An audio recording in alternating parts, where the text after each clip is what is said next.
इन्फॉर्मेशनच्या माध्यमातून अत्यंत गंभीर आणि अस्वस्थ करणारा विषय मी सभागृहाच्या निदर्शनाला आणू इच्छिते।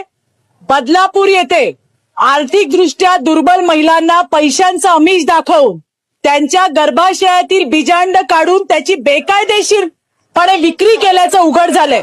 हे केवळ गुन्हेगारी प्रकरण नाहीये, तर गरीब महिलांच्या शरीराचं उघड व्यापारीकरण आहे।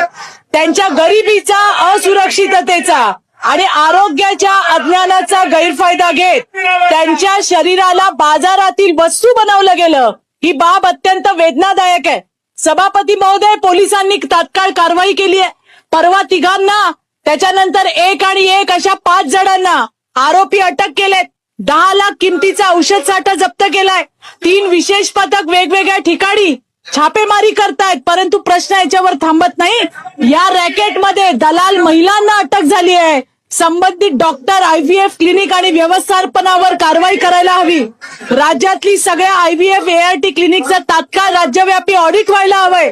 या प्रकरणाचा तपास उच्चस्तरीय समितीकडे सोपवावा। पीडित महिलांना आरोग्य आणि कायदेशीर मदत जाहीर व्हावी आणि यातील आरोपींवर मकोका सारखा त्या ठिकाणी कायदेशीर कारवाई करण्यात यावी। अशा पद्धतीने कठोर कारवाई करून स्पष्ट संदेश द्यावा की महाराष्ट्रात गरीब महिलांचं शोषण हे सहन केलं जाणार नाही। अल्पावधीतच लोकप्रिय झालेला भारताचा बुलंद आवाज आपला Bharat channel subscribe, share, like आणि कमेंट्स करायला विसरू नका।